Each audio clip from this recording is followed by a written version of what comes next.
Eto na mga kabasketball, nakakuha na tayo ng update mula sa ating reliable source patungkol nga sa issue ng paglalaro ng ating pambatong si Kai Sotto sa Gilas kontra sa New Zealand at Australia.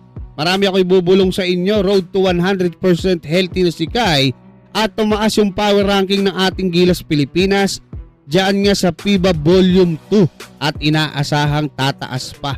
Pero bago yan, huwag kalimutan mag-like at mag-subscribe bilang pagsuporta sa inilabas na Power Ranking Volume 2 ng FIBA matapos ang mga naging laban ng mga Asian countries sa first window ng FIBA World Cup Asian Qualifiers ay muli na naman tumaas ang power ranking ng ating Gilas Pilipinas mula sa pang number 8 sa Volume 1 ng FIBA Power Ranking ay pang number 4 na ulit tayo dahil nga sa dalawang sunod na panalo ng Gilas Pilipinas kontra sa Guam.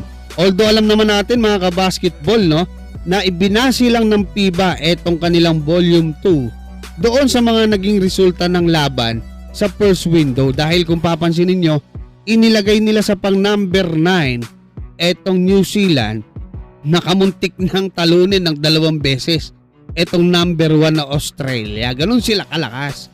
Hindi mo sila, kung ang pagbabatayan talaga power ranking na yung lakas, hindi po ganyan. Hindi pwedeng mas malakas sila dyan sa mga number 5, 6, 7. Hindi pwedeng mas malakas sila kontra dito sa New Zealand. Ang lakas nitong New Zealand mga kabasketball.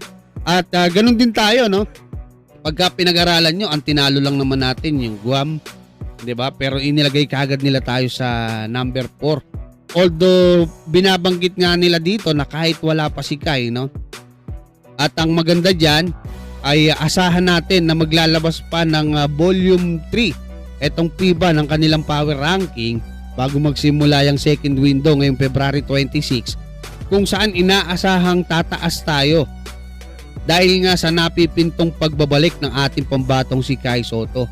At speaking of Kai Sotto mga kabasketball, nakakuha na tayo ng initial na sagot mula sa ating reliable source patungkol nga sa naging balita ni Homer Saison na malabo daw maka-attend si Kai Sotto ng training camp ng ating Gilas Pilipinas kontra nga dyan sa New Zealand at Australia. Ang medyo tricky lang kasi rito para sa lahat, inilagay kasi ng spin, Kai Sotto unlikely to join Gilas camp for Australia and New Zealand. Okay na yun mukhang unlikely siya to join doon sa Gilas camp, sa training camp kontra sa New Zealand at Australia. Pero hindi tinutukoy doon yung paglalaro, Pero inilagay nila doon sa taas, Kai Sotto availability for FIBA World Cup qualifiers versus Boomers, Tall Blacks in doubt.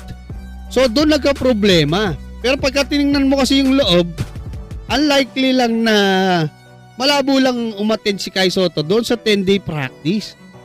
Diba? Ito, base doon sa naging sagot ng ating reliable source, nagulat nga mga kabasketball Sabi niya, wag mo nang maniniwala hanggat hindi mismo nanggagaling sa ating pambatong si Kai Sotto yung balita. So base doon sa naging sagot, parang wala siyang hinagap na hindi maglalaro si Kai Actually tayo din, sa mga naririnig natin sa mga source natin, sa nakikita natin sa Japan B-League, 'di ba? Parang nakakalito itong sinasabi ni Homer Saison. Hindi ko alam kung meron lang nagpalabas sa kanya ng balita na to, strategy para malito yung kalaban, isipin nila na hindi maglalaro si Kai. Okay 'yon. 'Di ba? Pero ito, magbibigay ako ng bonus sa inyo mga kabasketball. Nakuha ko tong balita na to mula sa ating reliable source last Friday. So hindi ko alam kung anong date, basta ngayon Martes, nung Biyernes. Ang sabi niya, road to 100% recovery na si Kai. So ganoon na siya kaganda yung kanyang health, So kung ako tatanungin, base sa nakikita ko, base sa nalalaman ko, malabong hindi maglaro si Kai dito nga sa second window kontra sa New Zealand at Australia, especially kung si Kai yung magdidesisyon. Kasi sa NBA G League nga, iniwan nga ni Kai yung NBA G League para maglaro sa Gilas Ngayon pa ba? Namamaw na si Kai, napakaraming mga kupunan, mga liga ang interesado sa serbisyo ng ating pambatong si Kai Sotto. Ngayon pa ba? So, yun nga mga kabasketball, talagang para sa akin maglalaro si Kai.